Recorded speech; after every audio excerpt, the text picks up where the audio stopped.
Feel ready to get this party rolling? Oh, let's go. Okay.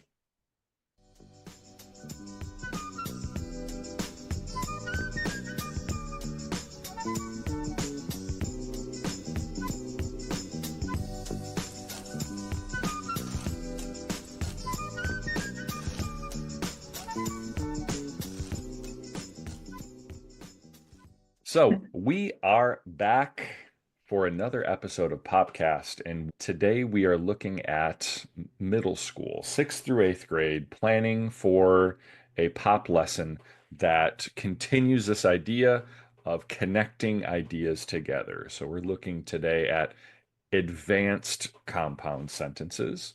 Mm. If you have not yet looked at the last episode, the elementary session for planning that we did, you might want to check that out. That's going to give you some foundational understanding of where we might be in the elementary classroom when we are looking at this specific pattern of connecting sentences together via a compound sentence.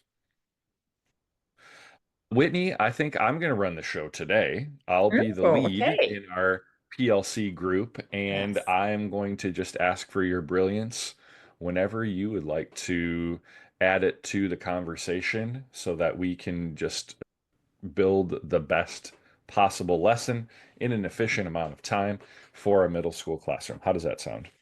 I think it sounds great. I just love this idea because as a teacher, if I was listening to this, I may have a team that I work really well with and we can have PLC conversations like this, but at the same time, I may not. I may be on my own and I can still walk away with a plan from these episodes and something that I can feel more confident in doing on my own.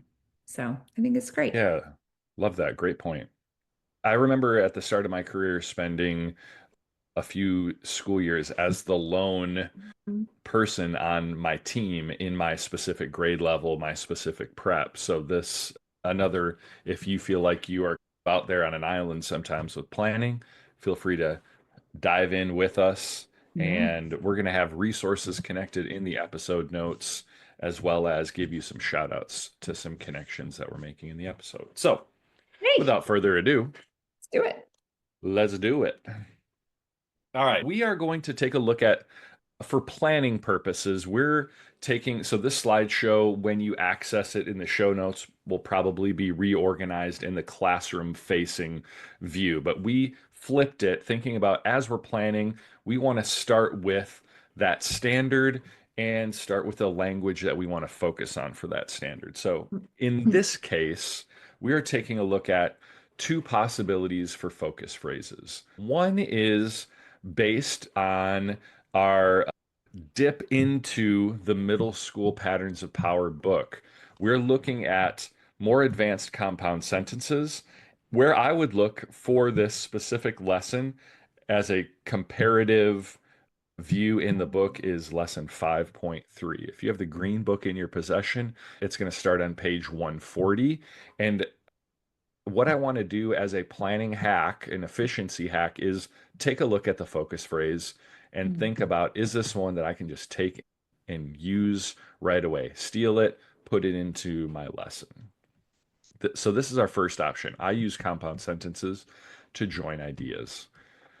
And We Travis, I'm also, thinking oh, here, like if I'm a seventh grade teacher, for instance, hopefully my students know about compound sentences. And if they've had parents' power in previous years, they should know by the time they come to me. So this one could just be kind of a review for the focus phrase, yet I know in the lesson we'll go a little bit deeper with it. But if I feel my students are newer to this idea of compound sentences, I think that's where we can go with your next one. absolutely. Yeah, this is if we want to scaffold some understanding, bring students back to the kind of nuts and bolts of the compound sentence, that we have that comma and a conjunction. So we'll have one of the fanboys. If I'm going to use fanboys as a term in my classroom, I'm going to have some sort of visual anchor for what does fanboys stand for. So Mhm. we'll highlight that in just a moment. This idea of the language, this compound sentences, if that's already foundational, that all my students or all our students in our class understand it. Now we look at purpose. What is the purpose of a compound sentence? We want to use it to join ideas, and we're going to explore that as we take a look at some sentences. So, with that, we'll have one of these. This is one of the two, so I might use this. I use a comma in one of the fanboys to join two sentences. We are going to also include a visual for what that means, the fanboys right there. This also would make sense if I am suggesting the other focus phrase. I use compound sentences to join ideas because this just shows a very clear structure of that pattern, how we set it up. Mhm. And if you have checked out the last episode, the episode for elementary planning, you're going to notice the visual here looks just the same. We wanted to share that our complexity, our building of complexity is going to be in the text that we use, the conversations that we have, and sometimes how we apply this. So we can have the same visual in fourth grade as we can in seventh grade. Students can still get the just right amount of challenge out of this. Absolutely. The Okay. craft is going, the vocabulary and just the way authors craft their sentence, they're still crafting it within the structure, but the language they use is going to be more complex.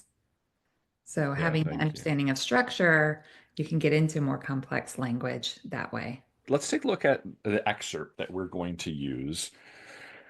In this case, we are taking a look at a chunk of text from a shorter text. So we're not going to take a look at a novel as our starting point for this lesson. Instead, I'm going to be presupposing that I'm already using a text from, in this case, this is found on Common Lit. This is an informational article about farms of the future. So, this Farms of the Future text, what we're going to take a look at is a brief reading of this. How I might use this in the classroom, we may read this entire text as a first read. We may do some comprehension strategies with that first read. And some other, maybe a response connection before we dip into highlighting and elevating one sentence or a small model, but just to give you a little taste of what is going on with this text. We will have this linked for you, so you are welcome to pause this right now, read the text, and then we can come back together. But I just want to zero in on a part of the text that is in the middle. So this is in on page 2 of the text as you're taking a look at um, the farms of the future. What this article highlights is this futuristic farming beyond what we know generally as a farming practice of planting things in the ground and um, a traditional farming practice. This is moving into more advanced futuristic farming practices. So, one of these advanced futuristic farming practices is aquaponics. And I'm going to read this briefly for us so that we can learn a little bit more about this farming practice of the future. Aquaculture is the raising of and harvesting of fish, shellfish, and other sea and freshwater life. Hydroponics is a way to grow plants without soil.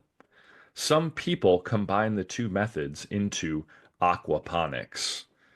In aquaponics, fish give plants the nutrients they need to grow, and plants clean water for the fish. Fish pee and poop in the water where they live. That isn't a problem in an ocean or a lake, but water in a tank needs to be changed to stay fresh. In aquaponics, the system sends dirty water from the fish tanks to containers of plants. As the water passes through the plant's roots, the roots remove the waste from the water and use it as fertilizer. The clean water is then sent back to the fish. Fish such as tilapia can be raised this way year round, and plants such as tomatoes, strawberries, lettuce, peppers, and celery can be grown in nutrient rich water. Aquaponics is a way to raise fish and fruits and vegetables at the same time, But right now, aquaponic facilities cost a lot to set up and run. So many people do not use them. Mhm. So interesting. Yeah, first thoughts, Whitney? What are you thinking? I just, I'm just like visualizing, what that looks like. And I didn't even realize that this could be a thing. I Yeah. feel like I'm in like a dystopian novel right now or a movie, Yeah. Yeah. thinking of watching all of this happen, thinking this is something that could one day be a very popular, well-used practice. Yeah, and if you are thinking about where this might fit, so a couple reasons that I might use this text or that we might use this text in our classroom. One is it's an informational text, so this could be a Mhm. great way to study elements of this genre or of this mode of writing. There's a Yeah. great introductory setup. There are subtopics, topical headings where we focus on defining and explaining each of these different farming practices. You're probably going to say this, but I feel like you could also even turn this into an argumentative writing piece. If we wanted to think about the writing side of this also, it's an informational text to read, but then we could make it into an argumentative piece for writing for what we write based on our. If we focus students on which of these farming practices do you think Mhm. is the most sustainable or the most effective, Yeah. that could be a great way to spiral them into maybe some continued research. Absolutely. Mhm. Yeah, Hmm. because they do talk about the use of greenhouses, they talk about vertical farming, aquaponics, algaculture, and smart farming. I know. So there's a Okay. lot going on in this. Oh, I wow. think another way that we could connect this into something that we're doing in the classroom would be through a novel study. You talked about Mhm. dystopian society. Um, in middle school, one of the novels that could be an anchor for learning is The Giver, a modern classic dystopian novel. This could be a great way to connect. Let's read about this and then let's connect to this into the community. Which of these practices might make the most sense in this community based on what we Mhm. know about it so far? I think we could connect the two fairly reasonably through this process. What a great way to make those cross-genre connections too. Love it. Absolutely. Mm. Okay, so let's talk about the text that we are, or the model that we are going to dig into. And if you are already thinking advanced compound sentence work, you might already be guessing where we're heading with this. So the invitation to notice, after having some context, at least the context of this subsection of the informational text that we are looking at, Farms of the Future, we're going to dig into this sentence. Aquaponics is a way to raise fish and fruits and vegetables at the same time, comma, but right now aquaponic facilities cost a lot to set up and run, comma, so many people do not use them. Notice I spoke the commas aloud in this instance. I wanted us to really notice that we have an advanced compound sentence on our hands here. So, as we are taking a look at this, let's talk about some things that we might want to think about from the planning stage. If we want to focus kids on this compound sentence and the aspects of it and maybe why it's a little bit more advanced, what are some questions that we might ask, or how might we focus kids in this way? What are some things that we need to know as teachers? I think that's also important to think about purpose and craft. Mhm. Why might we use this and how, the structure of it? So, what are some things that we might be thinking about in this case? I'm thinking like cause and effect. There's different things I'm thinking here too, especially the conjunctions. We're not just using and, we're using but, we're using so. When I ask students, what do you notice? I'm hoping that they're going to notice the way the sentence is structured in meaning and how these ideas are connected. And maybe that's a question I ask. How are the ideas in the sentence connected? How are the ideas in the sentence connected? I love that. Yes, I'm just writing that down. I think another thing that we want to highlight then is that but and the so. So we could really highlight the purpose of these specific connector words. Mhm. I'm with you that I think and is the most common entry point. But as we talk about what is on both sides of that, but what is that setting up as far as a connection? How And about it's the so? interesting Yeah. because I'm just looking at it right now through the eyes of students, and the word and is there several times. Hmm. Right. So when we're talking, they're going to notice that and because they're noticing but and so, and they know the fanboys, for instance, then they're going to say, oh, there's and too. We can still talk about the purpose of and in the sentence, but it's still connecting. It's just connecting in a different way than it is actual sentences. Yeah, and what I love about this as a choice for a model for this advanced compound sentence work is this is a great way to already clarify a misconception that students make. I know Yes. you've experienced it. I've experienced it as well. As we get into the compound sentence, we have our students key in on the coordinating conjunctions, and then there is that amount of time where suddenly every coordinating conjunction has a comma in front of it, right? Yep. Yeah. That So over we're already, approximation. yeah, which I think is a Mhm. common and necessary part of us growing and learning. But here we go as a way to really clarify, hey, why isn't there a comma after the ands? What's the difference? So we're already doing some contrasting work here in thinking about the connections being made and the purpose of that comma. So this is some deep conversation that could be happening, right? Hmm. For sure. I always think So yeah, commas really are used to separate the ideas, right? They're for connection, but they're also there to separate. So that's definitely a conversation I would want to have. So what are the commas separating here? Their purpose, what is it that they're separating? Making us pause before moving on when we read yeah, I that. love that. Yeah, so that is, I always suggest if I'm working with other teachers or as I'm planning that we think through what are some possible connection points that students might make, or what are some things that students might connect to as they are noticing. Also, thinking about what are some things that we might want to help clarify for students, or as we might nudge them towards some follow-ups if we get nothing. It's happened Mhm. before, right? Kids are like, it's a long sentence. It's a long sentence. And that's Right? something that I just keep looking at, going, oh my goodness, that's such a long Uh-huh. sentence. And as a writer, I ask, is it necessary? Do I need to have that long of a sentence? Or Mm. why did the writer choose to use such a long sentence? Do they always write with this long of sentences, or was this purposefully put in there as a sentence variety option? Yeah. So that invitation to notice, we're going to key in on the purpose of the coordinating conjunctions. If students don't get there, we want to maybe nudge them in that direction. So we might say, what do we notice about what's after the comma? What do we notice about that word but or that word so? What is it doing in this sentence? How does it help us as a reader? These are some follow-up questions that are going to be impactful to move students in this complex, more complex pattern toward a focus phrase and toward some understanding.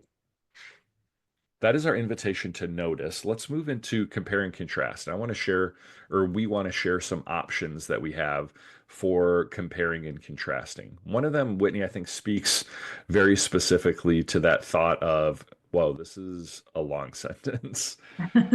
What we could do, something we could Hmm. do to contrast these ideas, how we might change these ideas. And this is something where we might just make the change here to show the power of the connectors and what they do. In this compare and contrast option, we have just changed the comma and the conjunction to a period. So we have separated these three standalone independent clauses or standalone sentences into their own space. Wow. And when I see that, it's like, oh, that when they're standing alone, it's so choppy. It just does Hmm. not flow. And so Yeah. now I'm liking the longer sentence better when I'm thinking, oh, yeah, I need these ideas to come together with those conjunctions for me as a reader, because otherwise it's just very choppy. Yeah, it is. Absolutely. And I think it's something that we might recognize in our students at certain times of the school year, even for some toward the end of the school year, we still have students who maybe have trouble intuitively or naturally connecting their ideas together. They Mm. have the thoughts, but they come out in choppy chunks. This Yep. is a great way of elevating what making different connections between these ideas could look like. I think Mm. if we wanted to contrast, this is a really impactful way to be able to contrast, to elevate that comma and that conjunction, how those could be powerful. Yeah. And it's interesting to take the compare and contrast in this way rather than looking at a whole nother sentence. Just take Hmm. really doing some deeper conversations into why we use those conjunctions. I love this idea. Yeah. And then if we wanted to, because I don't think we could say this enough, there is a lot of opportunity for flexibility in Yes. each of these invitations for you as a teacher to meet your students' needs. If I think that I would rather elevate a structure that looks the same, maybe with some different wording, another thing that I could do is I could share another Hmm. compound sentence that has that same structure of three independent ideas connected with two commas and conjunctions. Now, in this case, I chose something that I might use. This is another crossover and a hack into our classroom practice.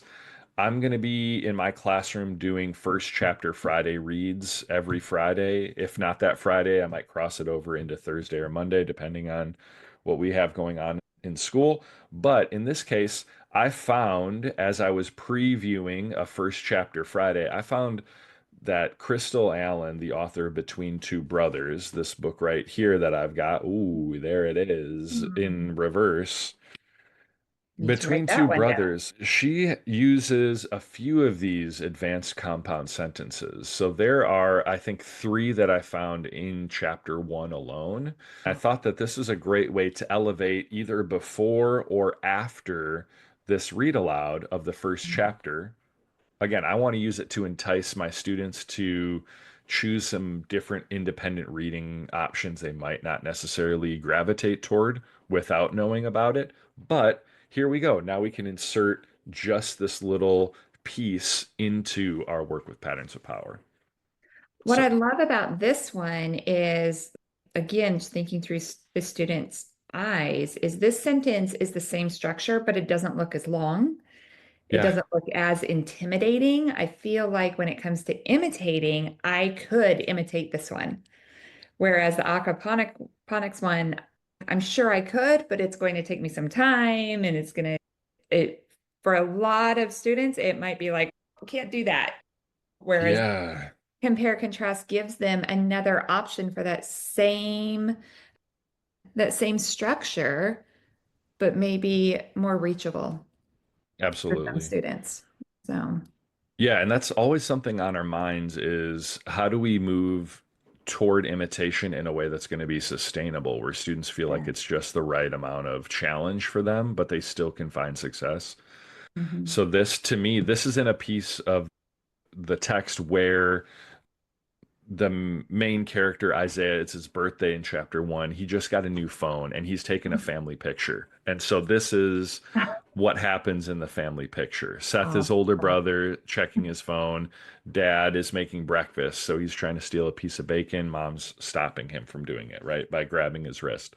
So this to me is a feels like a sustainable move into imitation where we could connect to a picture. We could connect mhm. to something on their phone, a picture that they've taken as a way to imitate this structure Or much even just like more visualizing a approachably. scene, whether it's a scene Yeah. from a movie or a scene from their own life or a scene from a book they're reading, but just really doing some visualizing there and then turning around and writing a sentence about it.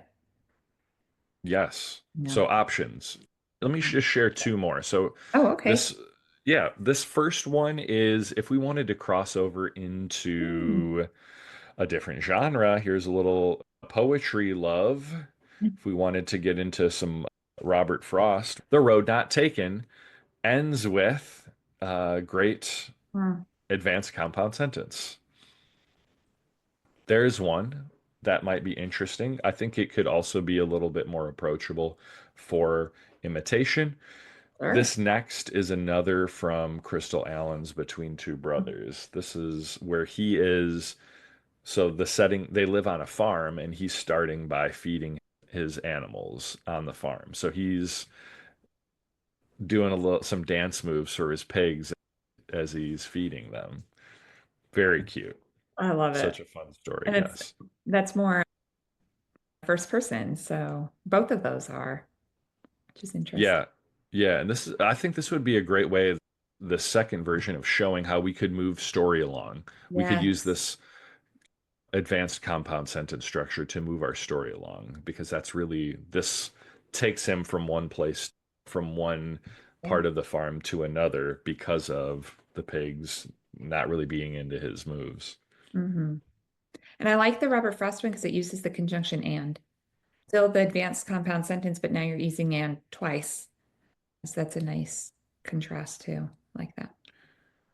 Mm. Yeah, so if you are thinking like there has to be a certain structure in the compare and contrast, just know that all these different options that we've highlighted for you, we want to move our students into understanding. So there are various ways that we could do that. We just have elevated a few different options for how we might do that.